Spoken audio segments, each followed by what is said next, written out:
Hello friends, in this series of the videos, we are talking about the eukaryotic cell cycle. In my last few videos, I discussed in detail about the different subphases of the interphase which include G1 or the gap 1 phase, S or synthesis phase and G2 or gap 2 phase. In my last video, I also discussed about the G0 phase. Sometimes cell become mature, it come out of the cell cycle and enter into the G0 phase.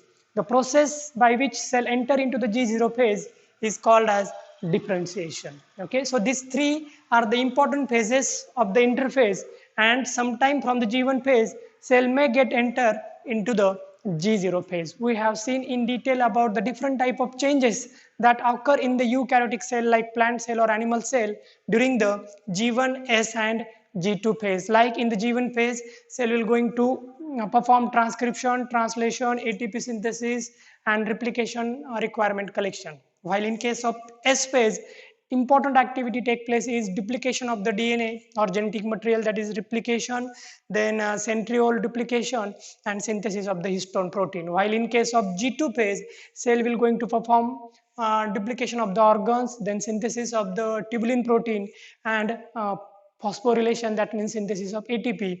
The process of phosphorylation is very important because it will going to provide energy for the actual M phase. Okay, and we also discussed something about the M phase, like M phase is generally divided into two main parts like karyokinesis and cytokinesis. Karyokinesis is the nuclear division which will going to take place in the four subphases like prophase, metaphase, anaphase and telophase, while the cytokinesis is the cytoplasm division which will going to take place at the last.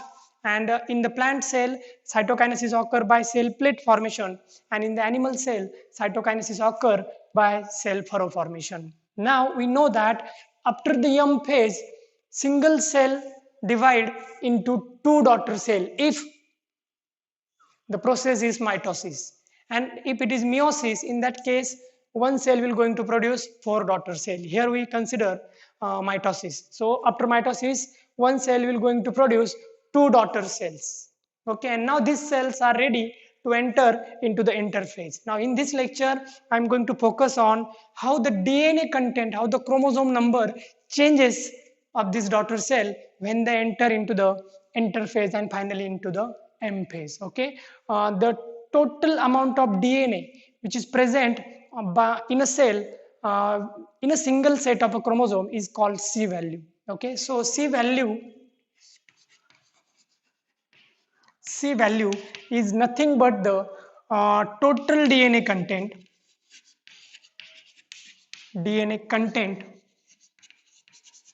okay, of a cell when it is considered as haploid. Okay, so for example, if we consider cat cell, domestic cat cell, we know that cat cell have total 38 chromosome. This is 2n, or the diploid cat cell have 38 chromosomes. So if we calculate haploid cat cell chromosomes, it will going to come 19. Okay, now 19 is the haploid number of chromosome for cat cell. So the C value for the cat cell is 19, because as I told earlier, C value is nothing but the total DNA content which is present in the cell in single set of the chromosome. So single set of the chromosome in the cat is 19. So the C value for the cat cell is 19, and C value is always measured in picogram. Okay, it is the DNA content of the cell and it is measured in picogram. Okay, so the cat have 19 C value, which is a haploid number of the chromosome in the cat cell. If this thing is clear, now we can move towards the actual interphase and what type of changes that occur in the C value of any animal or plant cell when the cell enter in the different phases of the interphase. For example, if suppose these are the daughter cells, which is a cat cell. Now here, if I take one daughter cell which is produced after M phase, and now this daughter cell of the cat have chromosome number say 2n, Okay, that means this is the diploid cell. Okay, in bracket I am writing 38 because we know that diploid cat cell have 38 chromosome. So in this case this daughter cell also have C value which is 38 C picogram. Okay, because for single set of chromosome C value is 19. Here I have written 2n, so the C value of the daughter cat cell after M phase will going to be 38 picogram. Okay, now this daughter cell will going to enter into G1 phase. Now we are going to see what type of changes occur at the end of every phase in chromosome number and C value. Okay, so now if cell enter in the G1 phase and now cell come at the end of G1 phase at this point. Okay, at the end of G1 phase we know that during the G1 phase all this activity will going to take place inside the cell, but DNA synthesis is not going to happen.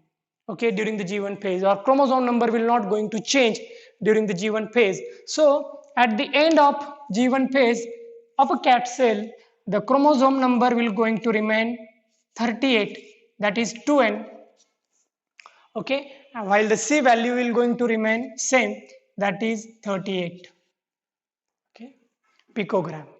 That means G1 phase will not going to change the chromosome number and C value of any cell, like if we consider plant cell or animal cell. Now this cell is ready to enter in the S phase.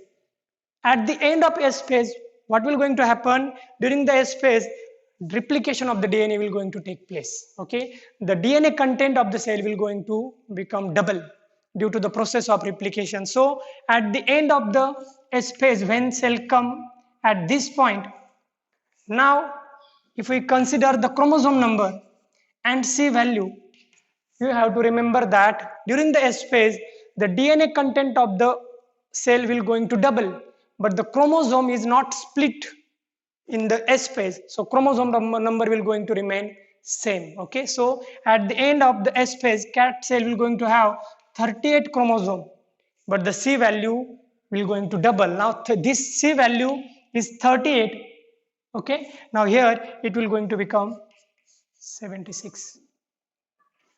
You are getting my point, that after the S phase the chromosome number will going to remain same, but the C value will going to become double, because during the S phase replication of the DNA take place. Okay, so why chromosome number remain same? Because during the S phase, if we consider a chromosome, this is the centromere of the chromosome and this is chromatid. Now during the S phase, the DNA content, suppose this is the DNA which is present in the old chromosome. Now during the S phase, the cell will going to produce exact copy of the DNA. So by using this strand, suppose this is the nucleosome, new DNA will going to produce by cell. Okay. So every DNA is copied. Okay, so DNA content will going to become double, C value will going to become double, but the chromosome is not still splitted. Okay, so the cell chromosome membrane is formed around the newly synthesized chromatid, and now the structure of the chromosome changed. Here you can see sister chromatid, but still chromosome or centromere is not splitted. Okay, so total number of chromosome remains same at the end of S phase. Now this cell, cat cell, enter in the G2 phase. What will going to happen in the G2 phase? In the G2 phase, all this activity will going to take place, but no change will be observed in the chromosome number and C value. So here chromosome number will going to remain 38 while the C value going to remain 76.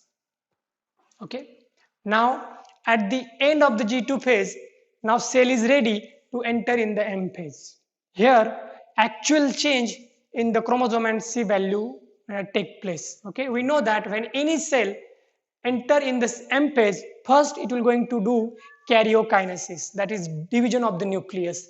During prophase, metaphase, anaphase and telophase, one nuclear going to form two daughter nuclei. That means from one nucleus, two daughter nuclei is produced. Actually, this happened during the anaphase. Anaphase show splitting of the centromere of the chromosome. So this centromere will be split from this point, and one set of the chromosome will going to move towards one pole of the cell, and other cell will set of the chromosome will going to move towards other pole of the cell, and this movement happened due to contraction of the spindle fiber.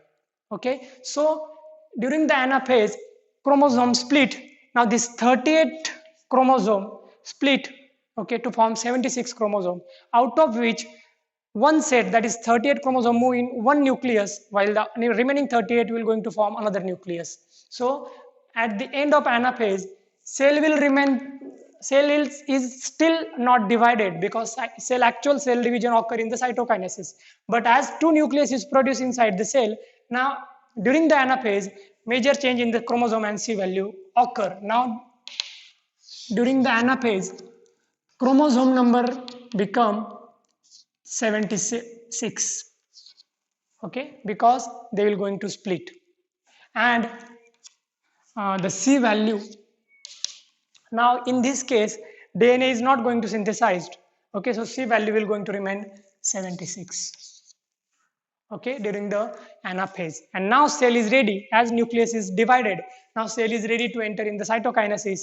Now at the end of cytokinesis, from this cell two daughter cells are produced. Now each cell will going to receive one nucleus, okay, that means each cell will going to receive total 38 chromosome out of this 76, and each cell will going to receive two sets of the DNA. So 76 divided by 2, it will going to produce 38 C value in the daughter cell. Okay, in this way, when cell pass from one cell cycle or one cell phase to other cell phase, in that case the C value and chromosome number gradually keep changing. Main change occur during the S phase and anaphase. Okay, this is all about the C value and the changes which occur in the C value during the cell cycle. In my next video, I'm going to discuss about the different type of checkpoints which is present in the cell cycle. Thank you.